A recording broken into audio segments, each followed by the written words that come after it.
Hi, we're going to transplant our sunflowers. So you might cover it in a 9cm pot if you've sown the seed in there, or you might have sown into a fibre pot like this one. And we're going to show you both. So first of all, go from a 9cm pot. So first of all, we need to dig a little hole about the same size as the pot. You can use your trowel or your hands, whatever you've got. We've got quite composty soil here, so it's very easy to dig into. It might take you a bit longer if you're digging into soil. So we cup our fingers round the plant, not squashing the plant, and turn the pot over and give the pot a little squeeze, and the plant will fall into our hand like that.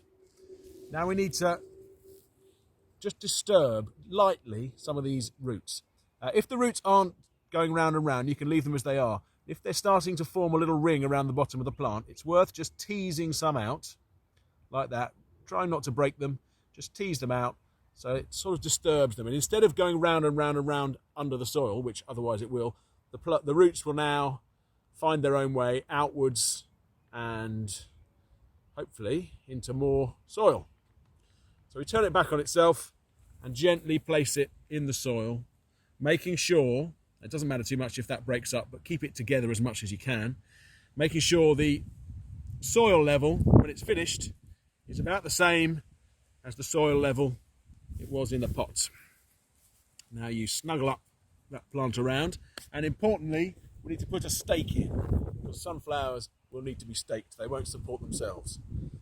So the stake goes in next to the plant, like so. And then as that plant grows, we'll just do a simple tie, not tight at all, just tying onto the stake. Maybe once every foot or so to start with, and then as it gets bigger, you can leave it a couple of feet.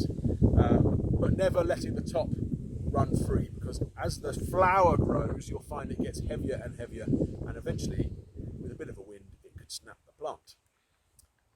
Now I'll show you with the fibre pots. Now a fibre pot is just like made out of cardboard, really pressed cardboard.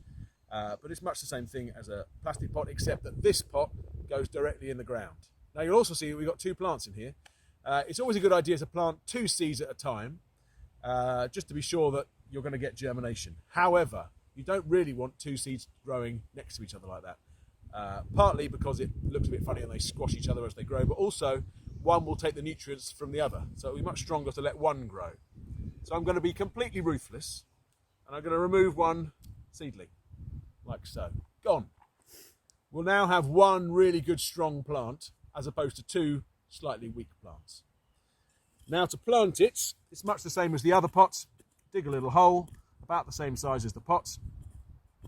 But instead of turning it over and popping the plant out, we put the plant directly in the ground. It's a bit deep, pop a bit more compost in. So we just snuggle the plant up like so, and the cardboard pot will rot away as time goes on, and the roots will burst through. Now again, we need to put a stake in so that the plant grows nice and straight without snapping. And lastly, very importantly, water the plants in. Now the water doesn't just water the roots, it also settles the compost around the roots, which means there'll be no air pockets and the roots will grow nice and strong. I said lastly, this is lastly. Make sure we put a nice label in so we know what we've got planted in the ground.